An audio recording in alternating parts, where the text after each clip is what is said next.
बिस्मिल्लाहिर्रहमानिर्रहीम। आज के प्रोग्राम के साथ मैं हूं नसरुल्लाह मलिक। नाज़रीन, हुकूमत अपनी 3 साला कारकर्दगी के शादियाने बजा रही और कह रही है कि इन 3 सालों में महंगाई भी काबू में रही, क्योंकि आलमी सतह पर जो महंगाई हुई वो पाकिस्तान में नहीं हुई। फिर मुल्की मैशत भी अपनी रास्ते पर आ चुकी है और मुल्की मैशत अगले 2 सालों में मजीद बेहतरी की तरफ जाएगी। साथ ये भी कहा जा रहा है कि मुल्क में कारें फरोख्त हो रही हैं, मोटरसाइकिल बिक रहे हैं, ट्रैक्टर्स बिके। इस लिहाज से मुल्क में आम आदमी की जिंदगी बेहतर हुई है। हुकूमत के दादा शुमार अजीबो गरीब किस्म के हैं। कभी ये कहा जाता है कि जब ईद आई और ईद के मौके पे नारान, कागान, नथिया गली और मरी की तरफ लाखों की तादाद में स्याह निकले और उन्हें जाकर अरबों रुपए खर्च किए। इस लिहाज से हुकूमत कहती है कि मुल्क की इकानमी बेहतर हो चुकी है, लोग खर्च कर रहे हैं, लोगों के पास पैसे हैं इसलिए खर्च कर रहे हैं। साथ ये नहीं बताया जाता कि ये लोग कौन लोग हैं, ये कितनी तादाद है पूरे मुल्क के अंदर जो ईद के मौके पे कम से कम इन इलाकों में सैर करने के या जिन्होंने पैसे खर्च किए। फिर कार कौन खरीदता है, कारें कैसे बिकती हैं, कारें इस मुल्क के अंदर ऑन पर बेची जाती हैं, इन्वेस्टर कारें बुक करवा देते हैं जिसके बाद वो फरोख्त करते हैं। और माजी में भी एक जमाने में कहा जाता था कि मुल्क में कारें बिक रही हैं, फ्रिज बिक रहे हैं, रेफ्रिजरेटर बिक रहे हैं, जिसके नतीजे में मुल्क की मैशत बेहतर हो रही है।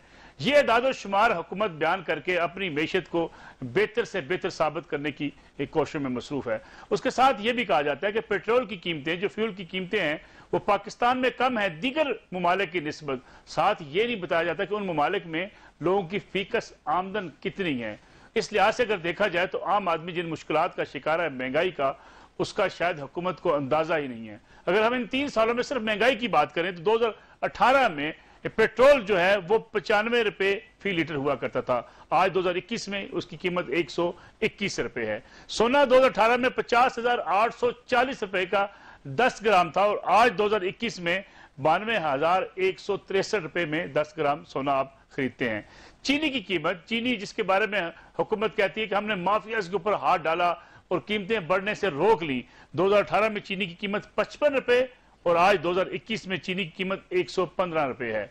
घी की कीमत 2018 में 150 रुपए थी और आज 2021 में 320 रुपए तक जा पहुंची है। 10 किलो आटे का थैला जो है वो 500 रुपए में मिलने वाला आज 750 रुपए में मिलता है और चावल की कीमत 90 रुपए से बढ़कर 145 रुपए पर जान पहुंची है। इस हालात में एक आम आदमी के लिए जिंदगी कितनी मुश्किल हो चुकी है। बार बार बिजली के निर्ख बढ़ाए जाते हैं, गैस की कीमतें बढ़ाई जाती हैं। साथ हुकूमत कहती है कि हमारे खित्ते में, हमारे मकामी तौर पर जो महंगाई की शरह है दीगर मुल्कों की निस्बत बहुत कम है। कैसे कंपेरिजन हुकूमत कर लेती है? ये कंपेरिजन अगर आप देखें उन ममालिक का जहां कहा जाता है कि फ्यूल की कीमत शायद हमसे ज्यादा है, वहां फीकस जो आमदनी है वो पाकिस्तान से कई गुना ज्यादा है। इस सारी सूरत हाल का आज जायजा लेंगे और मुल्क की इकानमी क्या वाकई जो हुकूमत दावे कर रही है उसके मुताबिक है या आम आदमी आज भी मुश्किलात का शिकार है और महंगाई में मुसलसल दबता ही चला जा रहा है, इसका भी जायजा लेंगे। और साथ साथ जो मुल्क की मैशत की पॉलिसियां हैं, जो रिफॉर्म्स की बात की गई, जो मंशूर पेश किया था पाकिस्तान तहरीक इंसाफ की हुकूमत ने, उस पर कितना अमल दरामद हुआ है, माहिरीन मैशत इसको कैसे देखते हैं और आने वाले 2 सालों में जो हुकूमत रिलीफ की बात कर रही है क्या वाकई अवाम को रिलीफ देने में कामयाब होगी, या जिस तरीके से अब 3 साल कारकर्दगी बयान की जा रही है इसी तरीके से 5 साल बाद फिर एदादो शुमार के हेर फेर के साथ अवाम से कहा जाएगा कि नहीं महंगाई नहीं है, बिल्कुल ना बेरोजगारी है और ना ही किसी जगह पे गवर्नेंस के मसाइल है, बल्कि रावी हर तरफ चैन ही चैन लिखता है। लेकिन इसके साथ साथ जो इस वक्त सूरत हाल है पाकिस्तान की मैशत की, उसमें का अगर बगौर जायजा लें तो महंगाई जितनी आजकल है पाकिस्तान की तारीख में इतनी महंगाई नहीं थी। गवर्नेंस के जो सूरत हाल है और जो कीमतों पर कंट्रोल हुकूमत का ना होने के बराबर है, उससे भी लोग मुसलसल ब्लैक मार्केटिंग के शिकार हैं और कहा जा रहा है कि माफियाज हुकूमत से ज्यादा ताकतवर हो चुके हैं। अगर हुकूमत से माफिया ज्यादा ताकतवर हैं तो फिर हुकूमत किस काम की? अवाम का तो हुकूमत के ऊपर ट्रस्ट होता है, हुकूमत से मुतालबा करते हैं कि ऐसे माफियाज को रोक कर कम से कम कीमतें जो हैं उनको कंट्रोल में किया जाए। इसका भी जायजा लेंगे। एक ब्रेक के बाद वापस आएंगे। हमारे साथ मौजूद होंगे मुल्क के मुमताज माहिर मुआशियात जनाब डॉक्टर शाहिद हसन सिद्दीकी साहब और उनके साथ डॉक्टर फरक सलीम साहब हमारे साथ मौजूद होंगे और उनसे पूछेंगे अपने दोनों इन मुल्क के नामवर माहिर मैशत से कि क्या जो हुकूमती दावे हैं ये दुरुस्त हैं और क्या जो महंगाई की शरह पाकिस्तान में दीगर ममालिक की निस्बत वाकई कम है और कम होने की वजह क्या हो सकती है, और अगर कम है तो उसके बावजूद पाकिस्तान में आम आदमी रोज चीखता चिल्लाता क्यों है कि जो कुव्वत खरीद है उसकी मुसलसल कम होती चली जा रही है और शायद जरूरत की कीमतें आसमान को छूने लगी हैं। एक छोटी सी ब्रेक के बाद वापस आएंगे। हमारे साथ मौजूद होंगे डॉक्टर फारूक सलीम साहब और डॉक्टर शाहिद हसन सिद्दीकी साहब।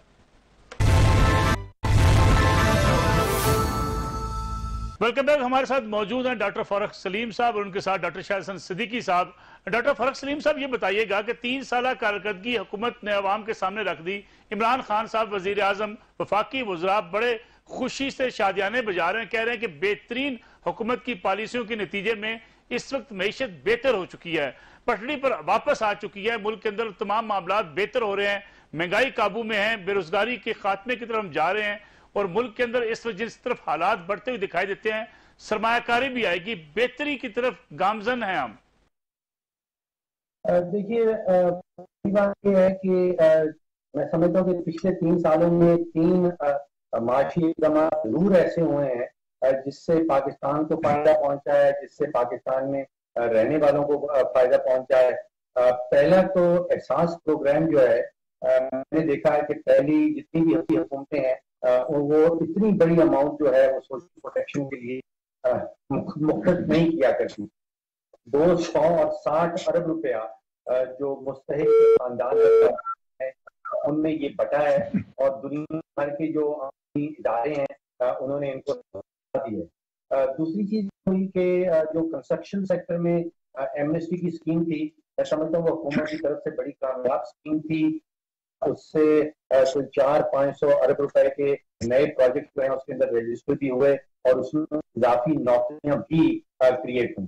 फिर जो इंसेंटिव्स दिए गए थे स्पेशली टेक्सटाइल सेक्टर को, उसका नतीजा भी सामने आया। उनकी एक्सपोर्ट्स बहुत अच्छी रही और तौर पे जो शहर है फैसलाबाद और मुल्तान, यहाँ पे ये टेक्सटाइल सेक्टर जो है वो कॉन्सेंट्रेटेड है, वहाँ पे एक वो बूम किसी शक्ल जो है वो जरूर नजर आए। इसके अलावा जो कुछ हुकूमत क्लेम कर रही है, करंट अकाउंट डेफिसिट की बात कर रही है, रिजर्व्स की बात करती है, टैक्सेस कलेक्शन की बात करती है, उसमें जो फिगर्स अब वज़ीर आज़म साहब ने अपनी तकरीर में दी वो तो बिल्कुल दुरुस्त है, लेकिन उनका जो कॉन्टेक्स्ट है वो मैं समझता हूँ कि या तो उनको बताना चाहिए था या उनको जो उनके एडवाइजर्स हैं उन्होंने बताया नहीं। जैसे ये कहा गया कि हमारे रिजर्व जो है वो 16 अरब हुआ करते थे, जो दुरुस्त है, वो अब 27 अरब पे चले गए हैं। तो एक तो वो 27 जो फिगर है उसमें जो बैंकों के रिजर्व हैं, जो आपके मेरे बाकी पाकिस्तानियों के जो अकाउंट हैं वो भी जमा कर लिए गए। और दूसरा ये नहीं बताया गया कि पिछले चंद सालों में जो हमने कर्जात लिए हैं, जैसे सऊदी अरेबिया से ओरिजिनली 3 बिलियन आया था, 1 बिलियन वापस कर दिया गया, फिर यूएई का 2 बिलियन है, फिर चाइना की एक 3 बिलियन है, फिर चाइना का एक 5 बिलियन की फैसिलिटी है, फिर आईएमएफ से 7 बिलियन लिया गया। तो जो कर्जात हैं वो भी तकरीबन 21 या 22 अरब डॉलर बन रहे हैं और स्टेट बैंक के रिजर्व दिखाए जा रहे हैं वो भी 21 या 22 बिलियन है। तो ये नहीं बताया गया कि ये रिजर्व तो हैं, ये बढ़ गए, कोई शक नहीं, लेकिन साथ ही हमारे कर्जात जो हैं वो भी बढ़ गए हैं। अच्छा, फिर दूसरी इससे भी जो ज्यादा मलिक साहब इम्पोर्टेंट बात है, आम आदमी का क्या ताल्लुक है रिजर्व से, आम आदमी का क्या ताल्लुक है करंट अकाउंट डेफिसिट से। आम पाकिस्तानी की मईशत है वो मैं समझता हूँ 4 चीजों की हैसियत घूमती है। वो ये देखता है कि 3 साल पहले आटे की कीमत क्या थी, अब चीनी की कीमत क्या है, पेट्रोल डीजल कहाँ पे चल रहा है और महीने के बाद मेरा बिजली का बिल क्या आएगा। ठीक है, तो उसकी मकसद बड़ी सिंपल है। तो इसको ये वज़ीर आज़म साहब ने सवाल नहीं बताया, नहीं बताया, ये कॉन्टेक्स्ट नहीं बताया कि आटे का क्या हुआ, चीनी का क्या हुआ, बिजली के बिल का क्या हुआ। डॉक्टर फारूक सलीम साहब, आपने माजी की हुकूमतों के बजट देखे, उनकी माशी पॉलिसियां देखी, बड़ी आपकी गहरी नजर रही उन पे। मौजूदा हुकूमत की अगर हम बात करें तो ये माजी की हुकूमतों की तरह बात करती हुई दिखाई देती है। कारें बिक रही हैं, ट्रैक्टर्स बिक रहे हैं, मोटरसाइकिलें ज्यादा बिक गई। और आपने फवाद चौधरी साहब का वो स्टेटमेंट भी देखी होगी जिसमें उन्होंने कहा कि जो ईद के मौके पर लोग स्याह निकले, शुमाली इलाका जाल की तरफ गए, मरी गए, नथिया गली गए और उन्हें बड़ी स्पेंडिंग की, अरबों रुपए स्पेंड किए। क्या इससे अंदाजा लगाया जा सकता है कि आम आदमी के मसाइल भी कम हो रहे हैं, जबकि लोग तो रोते हैं इस बात पे कि महंगाई बढ़ती चली जा रही है, अशियाए खुर्द-ओ-नोश महंगी हो गई हैं। आप अदाद-ओ-शुमार अगर देखिए तो पाकिस्तान की 22 करोड़ की आबादी है और तकरीबन 2 करोड़ कारें हैं पाकिस्तान के अंदर। बहुत सारे जो शहरों में घर हैं देखिएगा कि मल्टीपल कारें हैं, एक से ज्यादा कार है। मतलब ये निकलता है कि तकरीबन 95% पाकिस्तान की जो आबादी है उसका कार लेने देने से, खरीद फरोख्त से कोई ताल्लुक नहीं है। तो आप फोकस कर रहे हैं उस 4 या 5% आबादी के ऊपर जिसके पास वो 2 करोड़ कारें, मैंने आपसे कहा। तो ये पैमाना क्या रहना चाहिए? क्या कारें और क्या टूरिज्म की जो बात की जाती है, क्या वो पैमाना है मुल्क की तरक्की का?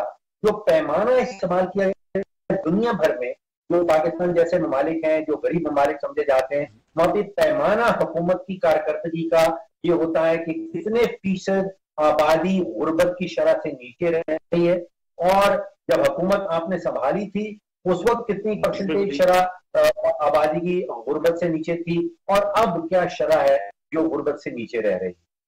असल पैमाना तो वो बनता है। डॉक्टर शाह सदीकी साहब, अगर मैं आपकी तरफ आऊं तो हुकूमत ने अभी वजारत खजाना ने एक चार्ट जारी किया जिसके मुताबिक अशिया की कीमतों के हवाले से खुदरी अशिया के बारे में हुकूमत का कहना यह है कि 2018 से 2021 तक आलमी सतह पर चीनी की कीमत में 83% इजाफा हो, जबकि हमारे यहाँ ये इजाफा 41% है। गंदम की आलमी सतह पर 51%, जबकि मकामी सतह पर ये 53% इजाफा हो। इस तरह घी की कीमत में 98% आलमी सतह पर और पाकिस्तान में ये इजाफा 41% हुआ है। क्या ये कहा जा सकता है कि आलमी सतह पर अगर जो इजाफा हुआ है हमसे ज्यादा हुआ है, लेकिन जब आम आदमी की बात करें वो तो कहता है कि मुझे जो घी मिलता था 150 रुपए वो आज मिलता है 320 रुपए। फिर हुकूमत कैसे ये समझती है कि आलमी सतह के मुकाबले में हमारी कीमतें कम हैं? वजह क्या है? ये असल में लीपा पोती की मईशत अपनाए हुए हैं, और बहुत से जो आदाद शुमार बताए गए हैं अभी तकरीरों में वो दुरुस्त नहीं है और सही हकीकत को रिफ्लेक्ट नहीं करते। अगर लोगों की परचेजिंग पावर आपने कम की है तो उसके बाद जनवरी में खुद हुकूमत ये कहती है कि जनवरी में हमारा ज़र था इस साल वो था 5.7%, उसके बाद वो 11.1 चला गया था, अब ये कहते हैं 8.9% है। तो एक तो बात ये थी कि आपकी महंगाई बढ़ी है पाकिस्तान में, और दूसरी बात ये थी कि लोगों की क़ुव्वत खरीद उन्होंने कम की है। जो कौमी बचत स्कीमों में पैसे लगाते हैं पेंडेमिक की आड़ में उनके मुनाफे की शर्ह में कमी कर दी है, जो बहबूद में लगाते हैं, पेंशनर्स में लगाते हैं, उनमें कमी कर दी है। और सबसे बड़ा जो जुल्म किया 2 करोड़ 15 लाख बचत खातेदारों को जिन्होंने 7,000 अरब रुपया बैंकों में जमा कराया है, उनकी शरह मुनाफा स्टेट बैंक ने 11.25 से कम करके 5.5% कर दी है। इस तरह से एक साल में आपने उनसे 550 अरब रुपया उनको कम दिया है कानून तोड़कर। जो कानून तोड़े हैं वो है आईन पाकिस्तान के शिक 3, बैंकिंग कंपनीज ऑर्डिनेंस 26A और 40A। तो ये तो एक जुल्म है। बेसिकली जो कुछ हुआ है मैं आपको बता दूं कि जो आदाद शुमार बताए जा रहे हैं वो तकरीरों में वो गलत हैं, जो स्टेट बैंक ने शाये किए हैं और जो मिनिस्ट्री ऑफ फाइनेंस ने शाये किए हैं वो कुछ और है। ये मैं आपको पूरी जिम्मेदारी से बताया। जैसे अभी कल बताया गया कि जी टैक्सों की वसूली में जबरदस्त इजाफा हुआ और उन्होंने FBR को मुबारकबाद भी दे दी। अब मैं आपको बताऊं कि 3 साल जो इस हुकूमत के गुजरे हैं उसमें FBR के रेवेन्यूज में इजाफा हुआ 972 अरब रुपया, जिसको शानदार कामयाबी करार दिया जा रहा है। अब पिछली हुकूमत थी उसके पहले 3 वर्षों में इजाफा हुआ था 1150 अरब रुपए का, और आखिरी 3 वर्षों में हुआ था 1250 अरब रुपए का। तो आपकी ये तो गिरी है टैक्सों की वसूली, और जो आदाफ रखे थे उससे 2400 अरब रुपया आदाफ से कम हासिल हुआ है। तो जब आपको दाखिल फहम है कि आपके आदाफ टैक्सों के हासिल नहीं हो रहे और आप कह रहे हैं कि हमने शानदार कामयाबी कर ली, तो आखिर इससे तो क्राइसिस ऑफ कॉन्फिडेंस क्रिएट हो जाएगा। फिर आपने कहा कि जी हमारा बाहर वकार बढ़ गया है, तो जो स्टेट बैंक शुमार में देख रहा था वो ये कहते हैं कि जो पिछली हुकूमत के आखिरी साल थे उसमें 2018 में जो 5 अरब डॉलर की टोटल सरमायाकारी आई थी, इस दौर में वो गिरी है। तो अगर सिर्फ FDI ले लें हुकूमत के आदाद शुमार, फॉरेन डायरेक्ट इन्वेस्टमेंट पिछली हुकूमत के दौर में आया 7.6 अरब डॉलर, इस 3 साल में इनके दौर में आया है 5.8 अरब डॉलर। इसका मतलब ये है कि फॉरेन डायरेक्ट इन्वेस्टमेंट हुकूमत के मुताबिक इस दौर में 1.8 अरब डॉलर गिर गया। फिर कर्जों का आप देख लें कि इनके दौर में 21 अरब रुपए के डॉलर कर्जे बढ़े हैं, जो कि 3 सालों में। तो इनका रेट ऑफ ग्रोथ है बैरूनी कर्जों का 8 बिलियन डॉलर पर ईयर, और जो पिछली हुकूमत का था वो था 6.8 डॉलर पर ईयर। इसका मतलब है बैरूनी कर्ज बढ़ने की रफ्तार जो है इस हुकूमत के दौर में बढ़ी है। जबकि कोई बड़े प्रोजेक्ट नहीं लगाए। मगर एक और भी मुझे परेशानी है कि 124 रुपए में इन्होंने डॉलर लिया था, अब ये 165 166 पर आ गया।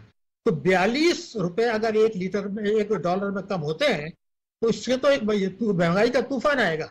इसको पिछली हुकूमत का आप इसलिए नहीं डाल सकते कि मई से अगस्त 3 महीने के अंदर 14 रुपए डॉलर में कम हुए हैं। मैं पूछना चाहता हूं कि अगर आपकी मैशियत बाकी ग्रो कर रही है, अगर बाकी आपके रिजर्व बढ़ रहे हैं, तो फिर सवाल ये पैदा होता है कि इससे अब तक 14 रुपया फी डॉलर क्यों कमी हुई है। अभी जो आप रिजर्व की जो आप बात कर रहे हैं, तो आपके रिजर्व ये अपने पैसे नहीं है, ये तो कर्जे के हैं। रिजर्व की फिगर ये बता रहे हैं लेटेस्ट, और बैरूनी कर्जों की फिगर मार्च 2021 के बाद इन्होंने दी नहीं है। नेट इंटरनेशनल रिजर्व पाकिस्तान के माइनस में है, ये मैं आपको बता रहा हूँ।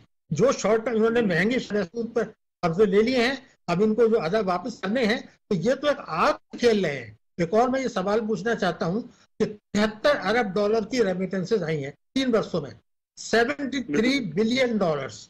इसको स्टेट बैंक ने कम से कम 50 मरतबा लिखा है कि ये कारकुनों की तफसीलात हैं, ये जो है लेबर की तफसीलात है। लेबर की तफसीलात उसमें 14 अरब डॉलर से ज्यादा नहीं है।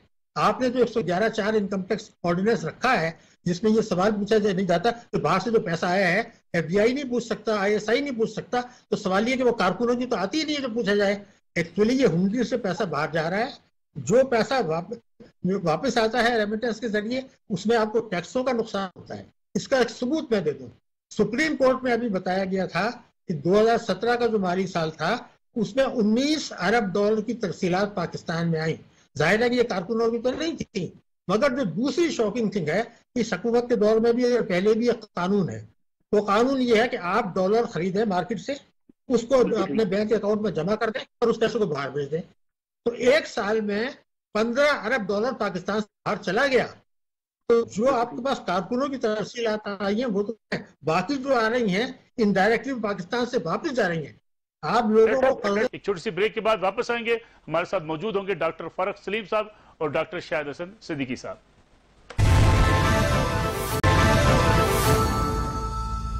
प्रोग्राम में एक बार फिर खुश आमदेद। डॉक्टर फारूक सलीम साहब, ये बताइएगा कि जो डॉलर इस वक्त बढ़ रहा है और डॉलर की कीमतें बढ़ने से फिर महंगाई का एक बड़ा तूफान आएगा, उस पर कैसे काबू पाया जाएगा? डॉलर तो मसलसल बढ़ता चला जा रहा है। जी मलिक साहब बिल्कुल दुरुस्त कह रहे हैं। अभी बताया गया कि मई और अगस्त के दरमियान में 14 डॉलर जो है उसकी वैल्यू बढ़ी है। अगर आप अगस्त 2018 से देखें तो अगस्त 2018 में 123 रुपए थी, अब 163 रुपए के करीब चल रही है। जितनी भी पे इम्पोर्टेड चीजें हैं उन सब की ये कीमत जो है वो बढ़ जाएगी। अब हम क्या क्या चीज इम्पोर्ट करते हैं? आप सोचिए कि पेट्रोल डीजल इम्पोर्ट हो रहा है, गंदम हम इम्पोर्ट कर रहे हैं। हम साथ ही क्लेम करते हैं ज़राई मुल्क है, लेकिन गंदम इम्पोर्ट हो रही है, चीनी इम्पोर्ट हो रही है, कपास इम्पोर्ट हुई है, खाद इम्पोर्ट करते हैं, मशीनरी इम्पोर्ट करते हैं, लोहा इम्पोर्ट होता है, चाय मलिक साहब मुल्क में इम्पोर्ट होती है, मिर्चें इम्पोर्ट करते हैं, खाने पकाने का तेल इम्पोर्ट, और बिजली के नर्ख जो है वो हमने जोड़ रखे हैं डॉलर के साथ। तो ये सारी चीजें जो है, मुझे खदशा ये है नया महंगाई का तूफान जो है वो अगले कुछ हफ्तों में, कुछ महीनों में पाकिस्तानियों को सहना पड़ेगा, पाकिस्तानियों के सामने आएगा। पहले ही महंगाई का तूफान बहुत ज्यादा है। अब अगर हम बैठ जाएं और उसको कंपेयर करना शुरू करते हैं कि अमेरिका में कितना बड़ा है, तो फिर साथ ही साथ हमें जो आमदन का मामला है, अब सिर्फ कीमत को का तवाज़ुन का कंपैरिजन नहीं कर सकते। देखिए अगर हमारे यहाँ 119 रुपए फी लीटर पेट्रोल बिक रहा है, तो 74 साल हमारी जो माशी तारीख है उसमें ये तरीन रेट है। अब कहें कि अमेरिका में तो $3 का पेट्रोल है, लेकिन अमेरिका में जो आमदन है औसतन आमदन $60,000 की है, हमारे यहाँ औसतन आमदन जो है वो $1200 की है। तो ये आप सच जिसको कहते हैं कि तस्वीर का सिर्फ एक रुख दिखाया गया है, दूसरा रुख अगर आप सामने रखें तो मामला जो है पाकिस्तानियों के ऊपर मैं समझता हूँ कि बड़ा। लेकिन डॉक्टर फारूक साहब, अगर हम बात करें मौजूदा हुकूमत की, तो कहती है कि अगले 2 सालों में हम अवाम को बड़ा रिलीफ देंगे, डेवलपमेंट के बड़े प्रोजेक्ट्स आएंगे, बड़े मंसूबे लगेंगे, जिससे बेरोजगारी में भी कमी आएगी।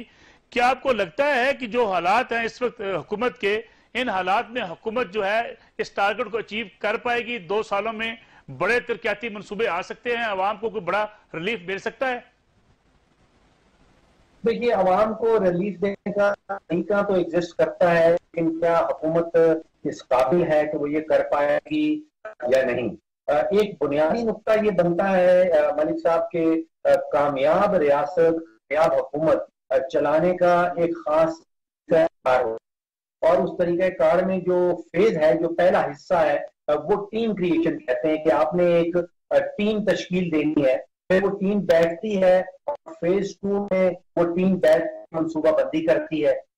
फिर उसके बाद तीसरा फेज शुरू होता है, वो जो मंसूबे हैं उन पर अमल दरामद शुरू होता है, और फिर कहीं चौथे फेज में जाके आपको नताइज सामने नजर आते हैं। अब ये 3 साल गुजर गए हैं, आपने देखा कि 3 सालों में 7 एफबीआर के चेयरमैन जो है वो बदली हो गए, 4 तकरीबन मिनिस्टर ऑफ फाइनेंस बदली हो गए हैं, 6 अगर गवर्नेंस का हवाला दिया जाए तो 6 आईजी पुलिस पंजाब में बदली हो गए हैं।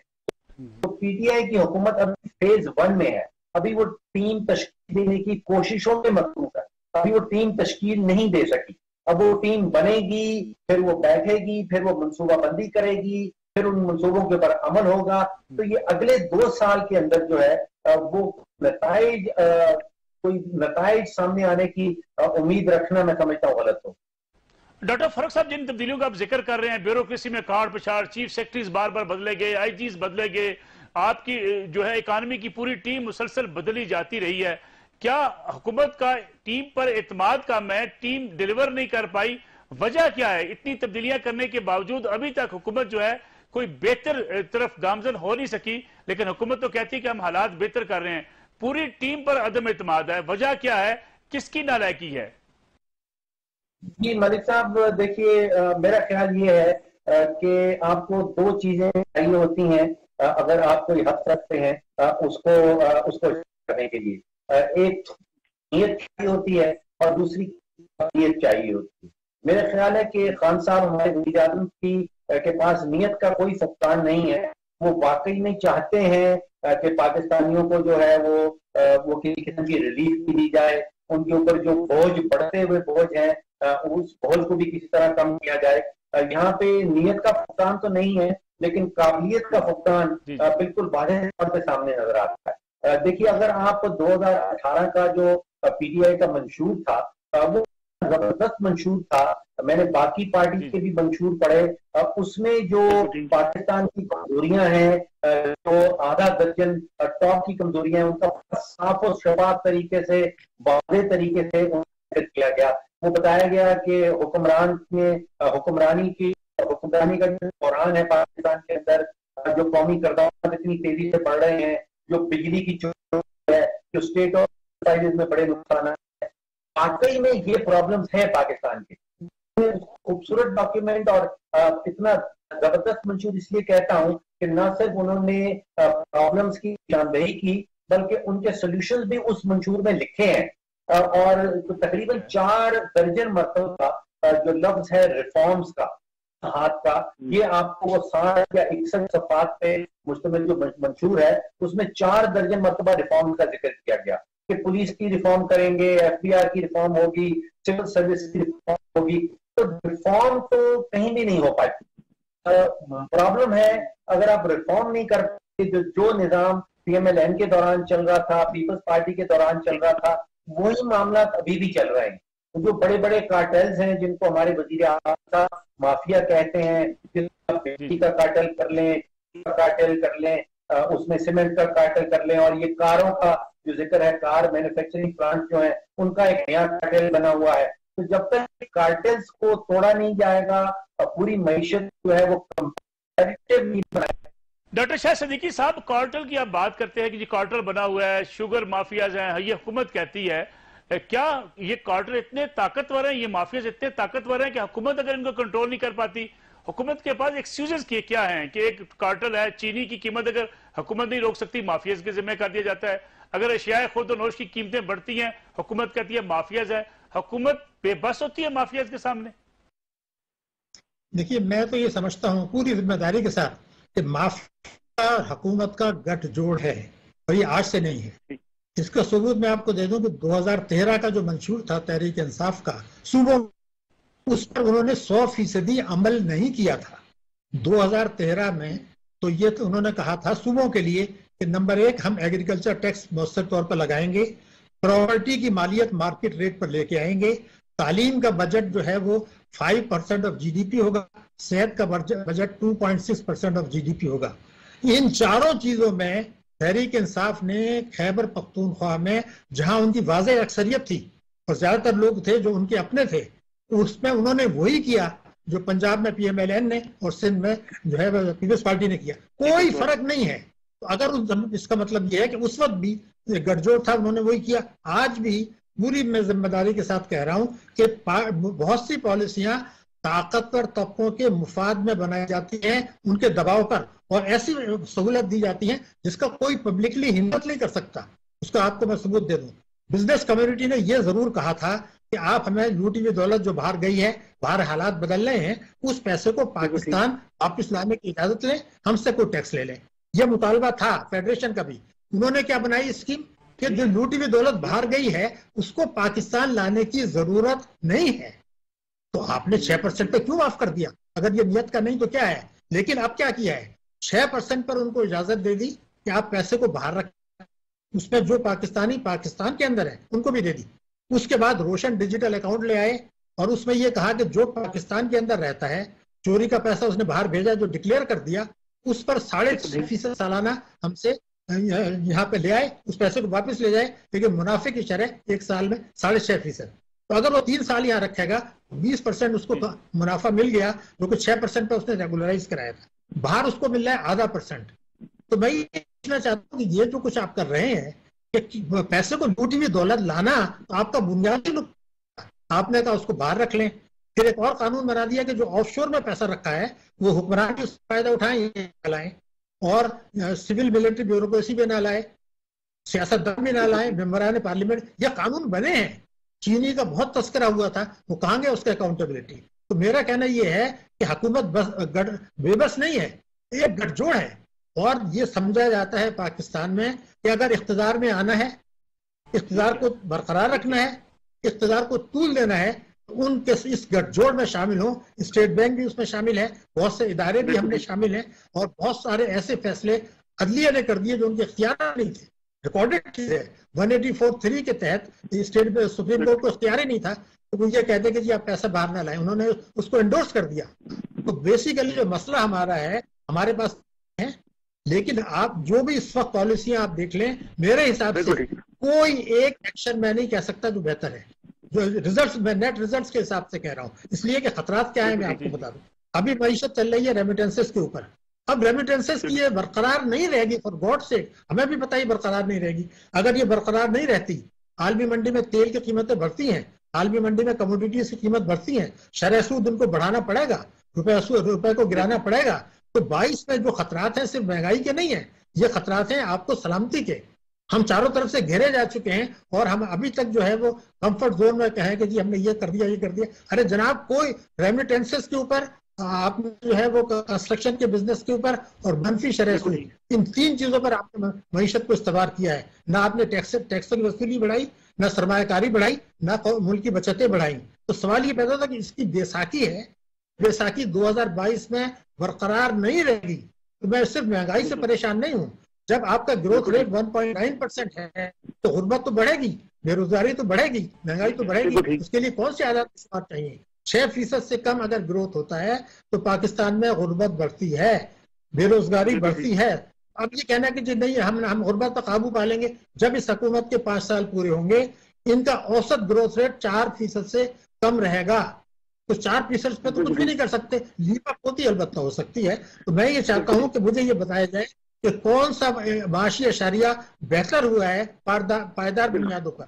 ये सही है कि आपने जो है एहसास प्रोग्राम में कुछ दे दिया, लेकिन वो तो कहीं और से लेके दिया ना, आपने किसी दूसरे की जेब से निकाल के दिया। मुझे ये बताया जाए कि जो माशी अशारिया जिनको कहते हैं, कौन से एक अशारिये में पायदार बेहतरी आई है 2018 के मुकाबले में, सिवाय रेमिटेंसेस के। और रेमिटेंसेस जैन मैंने आपसे कहा कि ये कारकुनों की तरसीलात नहीं है, 111 की तरसीलात है। जी बहुत बहुत शुक्रिया डॉक्टर शाहिद हसन सिद्दीकी साहब और डॉक्टर फरुख सलीम साहब।